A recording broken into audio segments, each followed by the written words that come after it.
அஸ்ஸலாமு அலைக்கும் வரஹ்மத்துல்லாஹி வபரகாத்துஹு. கணிதத்துக்குரிய சகோதரர்களே, மனிதர்களை பற்றி நபிகள் நாயகம் ஸல்லல்லாஹு அலைஹி வஸல்லம் அழகான ஒரு உதாரணம் சொல்றாங்க. தஜிதுன் நாஸ மஆதின், மனிதர்களை நீங்கள் சுரங்கங்களாக காண்பீர்கள் அப்படின்றாங்க. சுரங்கம் அப்படின்னு எடுத்துட்டா அந்த அந்த கேஜிஎஃப்லாம் சொல்றாங்க. தோண்ட தோண்ட உள்ள தங்கம் இருக்கு. அதே போல ஒரு சில சுரங்கங்கள்ல நிலக்கரி இந்த மாதிரி ஒவ்வொன்று இருக்கும். அது போல மனிதர்களுடைய அந்த உள்ளத்திலே மனிதர்கள் ஒவ்வொரு விதமான குணத்துல இருப்பாங்க. அப்படி அந்த மாதிரி தான் நீங்கள் பார்த்து மனிதர்களை அடைவீர்கள் அப்படின்னு சொல்லிவிட்டு அடுத்து சொல்றாங்க, ஹியாருஹும் ஃபில் ஜாஹிலியா ஹியாருஹும் ஃபில் இஸ்லாம் ஃபைதா ஃபக்ஹு. அறியாமை காலத்தில் யார் சிறந்தவங்களா இருந்தாங்களோ அவர்கள் இஸ்லாத்தை ஏற்றுக்கொண்டதுக்கு அப்புறம் சிறந்தவங்களா இருப்பாங்க. ஃபைதா ஃபக்ஹு, அவர்கள் மார்க் அறிவை பெற்றுக்கொண்டால், பூர்வீக முஸ்லீமா இருந்தாலும் சரி, இல்லை புதுசா இஸ்லாத்து வந்தாலும் மார்க் அறிவு இருக்கா, மார்க்கத்தை நீங்கள் இந்த அளவுக்கு அறிந்திருக்கிறீர்கள், அதை வைத்து தான் உங்களுடைய சிறப்பு அப்படின்ட்டு சொல்லிட்டாங்க. அடுத்து தொடர்ச்சி சொல்றாங்க, இந்த ஆட்சி அதிகாரத்தில் இருக்கிறாங்களா பதவியில, அவங்களை பற்றி சொல்லும்போது யார் சிறந்தவங்க அப்படின்னு சொல்லும்போது அஷது லஹு கராஹியா, அது அதிகமாக வெறுப்பவர்கள்.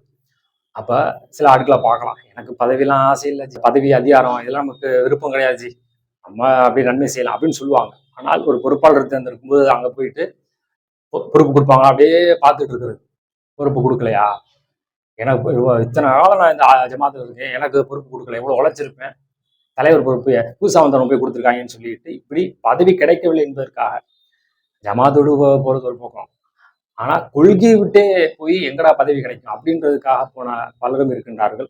அப்ப ரசூலுல்லாஹ் என்ன சொல்றாங்க, அதை வெறுக்கணும். அப்ப பதவின்றதுக்கு வருது அப்படின்னா மக்களா தேர்ந்தெடுக்கிறாங்க, சரி நல்லவர் செய்வார் அப்படின்ட்டு நமக்கு கிடைக்குது என்று சொன்னால் அதை பெற்றுக்கொள்வதில் தவறு கிடையாது. அதுக்காகவே வேலை செய்யறது. அந்த மாதிரி இருக்கக்கூடிய நேரத்துல நன்மைகள் அடிபட்டு போயிடும். இந்த பதவியாக இருக்கட்டும், நான் கிளை தலைவர், மாவட்ட தலைவர், மாநில தலைவர், அந்த கட்சி தலைவர் அப்படின்னு சொல்லிட்டு பெருமையாக மக்களிடத்துல சொல்லிக் கொள்வது. போன் எடுத்தாலே நான் கிளை தலைவர் பேசுறேன், உனக்கு ஒன்று பேர் இருக்கும்ல, அந்த மாதிரியான விஷயங்களை தவிர்த்து சுரங்கம் அப்படின்னு சொல்றாங்க. அப்படின்னா அதுல இருந்து நம்ம வெளிப்படக்கூடியது தங்கமாக மின்னக்கூடிய, மக்களுக்கு நன்மை செய்யக்கூடிய அந்த மாதிரியான ஆட்களாக இருக்க வேண்டும். அல்லாஹ்வுடைய கூடிய உதாரணத்தின் அடிப்படையில சிறந்த மக்களாக ஆசைப்பட வேண்டும். காசு, பணம், பதவி இந்த மாதிரியான விஷயங்கள். ஆனால் அதற்கு பின்னாடி மறைந்திருக்கக்கூடியது இறைவனுடைய திருப்தி, நன்மை.